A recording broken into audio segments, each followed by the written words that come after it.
चंद्रयान-3 ने भेजी चांद की फोटो।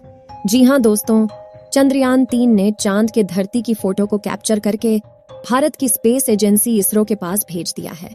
उस तस्वीर में कुछ ऐसा दिखा जिसे देखने के बाद आप भी हैरान हो जाएंगे। चंद्रयान-3 द्वारा भेजी गई चांद की फोटो को दिखाने से पहले हम आपको कुछ जानकारी देते हैं। दोस्तों, अगर देखा जाए तो हमारे सबसे अगर नजदीक कोई ऑब्जेक्ट ब्रह्मांड में मौजूद हैं, तो हमारे पृथ्वी का नेचुरल सैटेलाइट चंद्रमा है। इसलिए नजदीक होने की वजह से वैज्ञानिक जांच करके चांद के बारे में बहुत कुछ जानना चाहते हैं। भारत ने साल 2009 में चंद्रयान-1 के जरिए चांद की धरती पर जाने के बाद पानी खोज निकाला था। और आपको पता ही होगा कि किसी भी ऑब्जेक्ट पर अगर पानी खोज लिया जाता है तो वैज्ञानिकों की भी दिलचस्पी ऑब्जेक्ट को लेकर बढ़ जाती है। चंद्रयान-1 की सफलता के बाद वैज्ञानिकों ने चंद्रयान-2 को चांद पर ले जाने की प्लानिंग बनाई, लेकिन साल 2019 में इसका लैंडर चांद की जमीन पर सफलतापूर्वक नहीं उतर पाया। इस बार फिर भारत ने 14 जुलाई को चंद्रयान-3 मिशन चांद की सफल उड़ान के लिए रवाना किया है। चंद्रयान-3 को आंध्र प्रदेश के श्रीहरिकोटा से सतीश धवन स्पेस सेंटर से लॉन्च किया गया, जिसे पृथ्वी का अंडाकार चक्कर लगाते हुए चांद तक पहुंचना था। इसरो ने 5 अगस्त 2023 को चंद्रमा के ऑर्बिट में चंद्रयान-3 को पहुंचा दिया है। अब चंद्रयान-3 चांद के चारों तरफ 1900 किलोमीटर प्रति सेकंड की गति से यात्रा कर रहा है। चांद के चारों तरफ 170 किलोमीटर इंटू 4313 किलोमीटर के अंडाकार ऑर्बिट में यात्रा कर रहा है। इसी दौरान चंद्रयान-3 ने चंद्रमा के करीब पहुंचकर उसकी कुछ फोटो खींच ली है।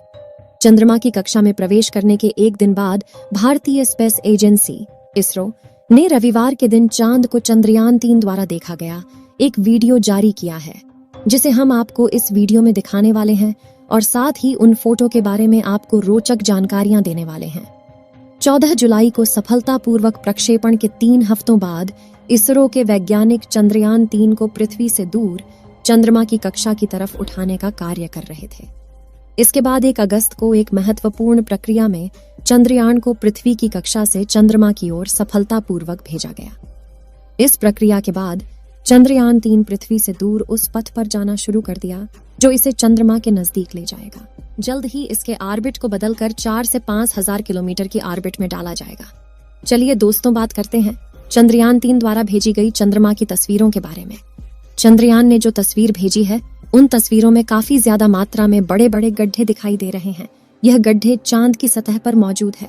चंद्रयान-3 इस बार इन्हीं भयानक गड्ढों के बारे में जानकारियां हासिल करने वाला है। चंद्रयान से ली हुई चांद की पहली तस्वीर देखिए। हर तस्वीर में बाएं तरफ गोल्डन रंग का कुछ दिखाई दे रहा है। यह गोल्डन रंग चंद्रयान का सोलर पैनल है और सामने चंद्रमा की सतह और उसके गड्ढे दिख रहे हैं। ये हर फोटो में बढ़ते जा रहे हैं। जैसे जैसे चंद्रयान चांद की धरती के नजदीक जा रहा है, वैसे वैसे ये गड्ढे भी बढ़ते जा रहे हैं।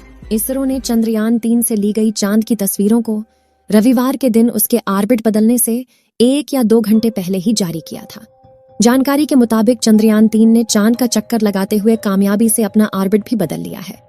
14 अगस्त की दोपहर में इसे घटाकर 1000 किलोमीटर किया जाएगा। 5वें ऑर्बिट मैन्यूवर में इसे 100 किलोमीटर की कक्षा में डाला जाएगा।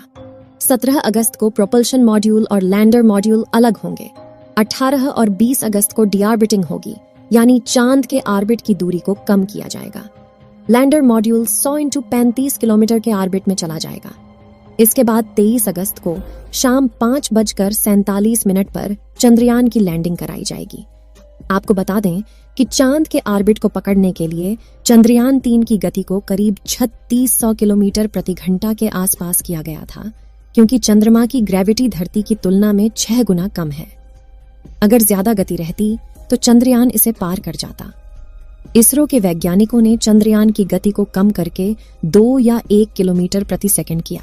इस गति की वजह से वह चंद्रमा के ऑर्बिट को पकड़ पाया। अब धीरे धीरे चांद के चारों तरफ उसके ऑर्बिट की दूरी को कम करके दक्षिणी ध्रुव के पास लैंड कराया जाएगा। चंद्रयान-3 मिशन में दिलचस्पी इसलिए भी बढ़ जाती है क्योंकि आज से पहले वहां पर केवल ऑर्बिटर पर ही जानकारी ली गई है। अभी तक किसी भी रोवर ने वहां से जानकारी नहीं भेजी है, इसलिए अब भारत ने अपना मिशन वहां पर भेजा है। और जब वहां पर उतरेगा तो वहां पर मौजूद नई नई चीजों के बारे में पता चलेगा। हो सकता है कि चांद के इस भाग में आम इंसान के फ्यूचर में काम आने वाली कोई बड़ी एनर्जी सोर्स के बारे में पता लग सके। जो आज पेट्रोल और डीजल बहुत बड़ी जरूरत बन चुके हैं, अगर वहां तीसरा एनर्जी सोर्स मिल जाए तो इसकी कमी को पूरा किया जा सकता है। इस बार चंद्रयान 3 को चांद के डार्क साइड में लैंड करना है। हालांकि चांद के डार्क साइड में लैंड करना इतना भी आसान नहीं है। चलिए उससे पहले हम आपको चांद के बारे में कुछ जानकारियां देते हैं। चांद पृथ्वी का एकमात्र नेचुरल सैटेलाइट है जो चांद के चारों ओर चक्कर लगाता है। मनुष्य और टेक्नोलॉजी ने जैसे जैसे विकास किया है, वैसे वैसे इस ब्रह्मांड की चीजों के बारे में जानने की उत्सुकता बनी रहती है। सदियों से चंद्रमा का मानव इतिहास और मानव संस्कृति से गहरा संबंध रहा है। सूर्योदय और सूर्यास्त के समय चंद्रमा की सतह पर धूल का बादल मंडराता है। इसका असली कारण अभी तक वैज्ञानिकों को भी पता नहीं चला है। दोस्तों, अब बात करते हैं कि चांद की धरती पर चंद्रयान 3 का सॉफ्ट लैंडिंग इतनी आसान क्यों नहीं है। चंद्रयान 3 को चांद पर डार्क साइड में लैंड करना है, तो चलिए जानते हैं डार्क साइड क्या है और इसका अर्थ क्या है। जो हमेशा पृथ्वी से छिपा रहता है वही है डार्क साइड। इसका मतलब यह नहीं है कि यहाँ पर सूर्य की रोशनी नहीं पहुंचती है। यहाँ तक सूर्य से आने वाला रेडिएशन भी नहीं है, इसीलिए यहाँ जीवन के निशान मिलने की उम्मीद है। और इस जगह को ज्यादा एक्सप्लोर भी नहीं किया गया, इसीलिए भारत बार बार इसी जगह उतरने की कोशिश करता है। चंद्रयान 2 में इसी जगह उतरते समय किसी सॉफ्टवेयर ग्लिच की वजह से लैंडर ने चांद की सतह पर क्रैश लैंडिंग की थी और अब भारत दोबारा उसी जगह पर लैंड करने का प्रयास कर रहा है। चांद का डार्क साइड काफी ज्यादा ऊबड़ खाबड़ है। यहाँ का तापमान भी काफी ज्यादा कम रहता है, इसलिए यहाँ पर बर्फ पाए जाने के लिए संभावना भी बनी रहती है। इस वजह से किसी भी स्पेसक्राफ्ट की लैंडिंग इतनी आसान नहीं होती। चलिए आपको बताते हैं कि चंद्रयान 3 आखिर चांद पर क्या करेगा।